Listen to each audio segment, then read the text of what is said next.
And I understand there's a lot of Social Security fraud that goes on, but this is not it. Since 2009, Larry McKnight has collected Social Security. There's $3,800 I'm supposed to have Thursday. The Pittsford man got a letter Saturday. Freaked me out a little bit. Saying his payments have ended. So immediately I said, this can't happen. We have 2 children in college.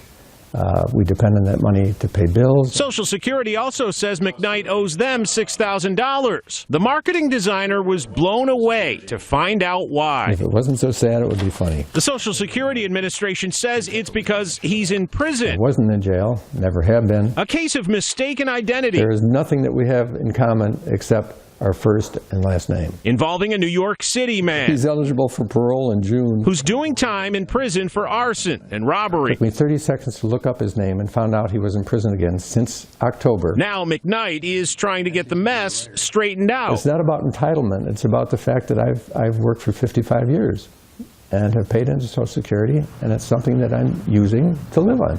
Mistaken identity is bad enough when it happens once. Unfortunately for McKnight, he's been down this road before. No one could really help me. That was 5 years ago. Larry says he went to the local SSA office with ID and paperwork, but couldn't convince anyone there he was not the Larry McKnight who was in prison. Yes, the same guy. It boggles my mind how they can continue to make the same mistake.